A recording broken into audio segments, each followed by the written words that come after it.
देखिए, क्रिया आधारित लागत अंकन में उठाए जाने वाले कदम। तो आज हम इसके बारे में देखेंगे कि क्रिया आधारित जो लागत अंकन होता है उसमें कौन कौन से कदम उठाए जाते हैं। तो क्रिया आधारित लागत अंकन में उत्पादों या सेवाओं पर क्या करना होता है, हमको ऊपरी व्ययों का आवंटन करना होता है। जो भी ऊपरी खर्च आ रहे हैं, है ना, उसको क्या करते हैं, सेवाओं और उत्पादों पे हमको चार्ज करना होता है, लगाना होता है। तो क्या करना है, क्या कौन कौन से कदम हम उठाएंगे। तो देखो, ये जो है एक्टिविटी बेस्ड है। तो सबसे पहले तो हम उन क्रियाओं का चुनाव करेंगे ना जिन पे लागत निर्धारित की जाएंगी।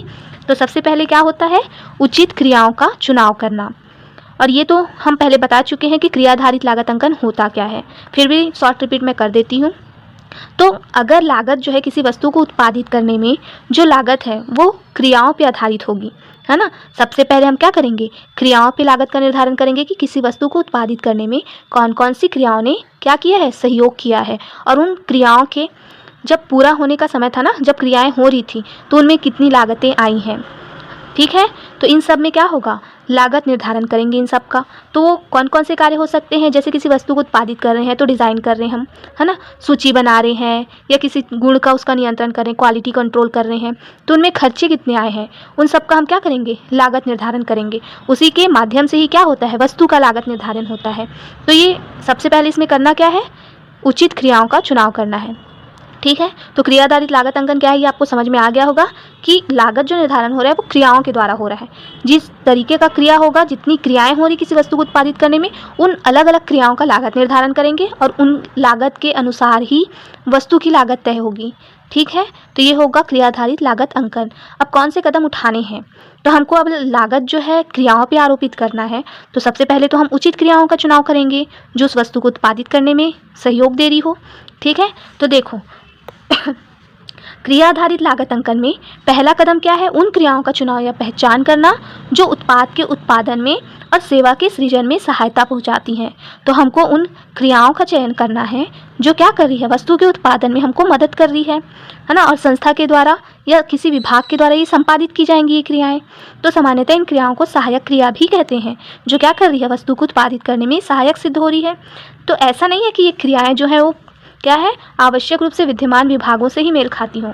वस्तुतः व्यवहार में एक समूह का प्रतिनिधित्व ये कर सकती है जो उत्पादन प्रक्रिया को सहायता पहुंचाती है। तो ऐसी क्रियाएं जो उत्पादन प्रक्रिया को सहायता पहुंचाती हो वो क्या होंगी, वो लागत का निर्धारण करने के लिए उपयुक्त मानी जाएंगी, ठीक है। तो देखिए आगे क्या है, देखिए क्या है, कार्य आधारित लागत अंकन में जो क्रियाओं के उदाहरण अगर हम देखें तो कौन कौन सी क्रियाएं हो सकती हैं, डिज़ाइन करना हो गया, आदेशन, सूचयन, सामग्री चलन, इन्वेंट्री नियंत्रण, गुण नियंत्रण, ये सब क्रियाएं एक वस्तु के उत्पादन में होती है ना। तो इन्हीं क्रियाओं पे कुछ खर्च भी होंगे। देखिए, इन क्रियाओं में प्रत्येक में, हर एक क्रिया में लेन देन जो है वो छिपे होते हैं, खर्च तो होंगे ना, जो किसी न किसी रूप में व्यय कराते हैं।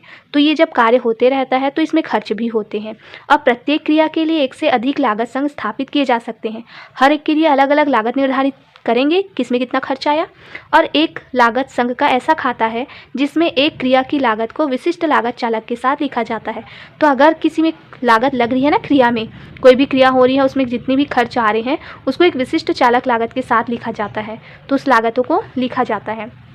तो सबसे पहले हमको क्या करना है, क्रियाओं का चयन करना है। अब उन क्रियाओं पे लागत की खोज करनी है कि उन क्रियाओं पे कौन कौन से खर्च आए हैं। तो देखिए दूसरा स्टेप कौन सा होगा हमारा, क्रियाओं पर लागत की खोज करना।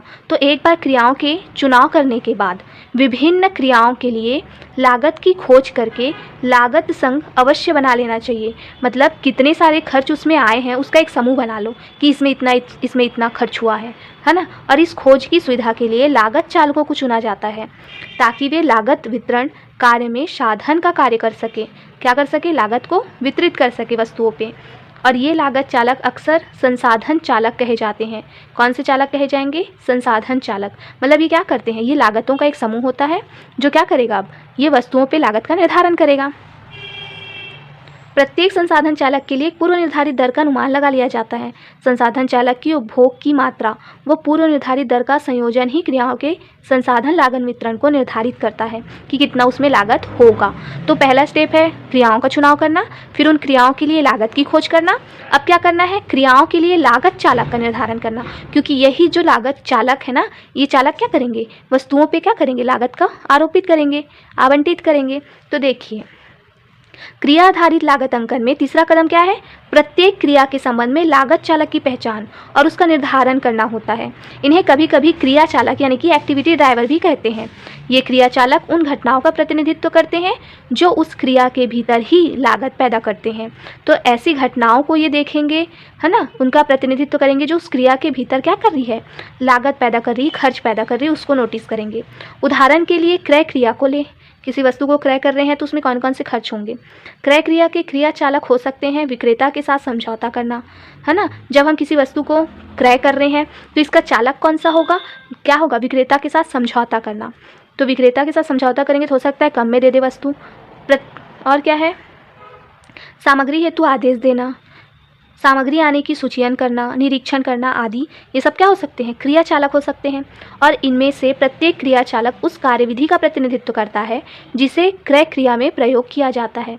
एक क्रय क्रिया या क्रिया चालक को एक ही लागत के लिए कार्यविधि का प्रतिनिधित्व करता है जिसे क्रय क्रिया में प्रयोग किया जाता है। और एक क्रिया चालक को यदि दो लागत संघ समान लागत कारक का प्रयोग करते हैं तो उत्पाद लागत अंकन हेतु लागत संघों का संयोजन किया जा सकता है। तो आपको सिंपल सा यह याद रखना है कि क्रियाओं, पहले क्रिया का चयन करना है, फिर उनकी लागतों की खोज करनी है, फिर लागत चालक का निर्धारण करना है। उसके बाद प्रयोग दर का अनुमान कि वो कितना प्रयोग, कोई भी अगर क्रिया हो रही है तो उस क्रिया में जैसे मशीन चल रहा है ना, तो वो भी एक क्रिया है, तो उस मशीन में वो कितना मशीन प्रयोग हो रहा है, कितने घंटे प्रयोग हो रहा है ना, तो इन सब का अनुमान लगाना। आगे देखते हैं, चलिए आगे है प्रयोग दर का अनुमान। तो प्रत्येक क्रिया चालक हेतु प्रयोग दर का अनुमान लगाना चौथा कदम होता है। लागत को क्रिया चालक के अनुमानित क्रिया स्तर से भाग देकर जो लागत आया है ना, उसको क्रिया चालक के अनुमानित जो क्रिया स्तर है ना, अनुमान लगाएंगे कि कितना उसमें कार्य हो सकता है, तो उससे वो भाग देकर पूर्व निर्धारित दर को अनुमानित कर लिया जाता है, पहले से अनुमान लगाया जा सकता है। विकल्प के रूप में लागत संघ की वास्तविक लागत को, लागत संघ है, बहुत सारे खर्च हमने लिखे हुए हैं, है ना, तो उसकी जो वास्तविक लागत है उसको क्रिया चालक के वास्तविक क्रिया स्तर से भाग देकर वास्तविक विकल्प के क्या है, वास्तविक दर ज्ञात कर सकते हैं हम। कभी कभी पूर्व निर्धारित दर की गणना हेतु प्रमाप लागत का भी प्रयोग किया जाता है। तो आप इतना याद रखना कि प्रयोग दर का अनुमान लगाना कि कितना उसमें, है ना, किस दर तक वो लगा है उसमें। अब है उत्पादों पर लागत का आवंटन। अब क्या करना है, अब क्या होगा, हमने सब चीज़ कर लिया, अब क्या करेंगे, डायरेक्ट उत्पाद पर लागत निर्धारित कर देंगे।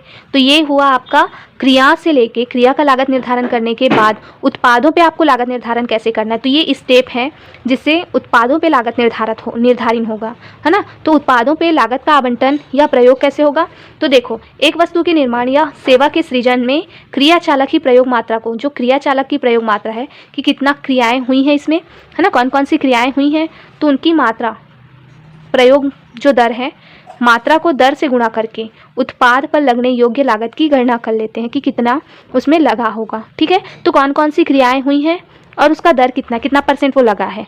जैसे मशीन लगी है तो 1 मशीन लगी है, 2 मशीन लगी है, 3 मशीन लगी है, तो आप जब मात्रा को दर से गुणा करोगे ना, तो क्या होगा, उसका मूल्य निकल जाएगा, उसकी लागत निकल जाएगी। तो वही है लागत की गणना।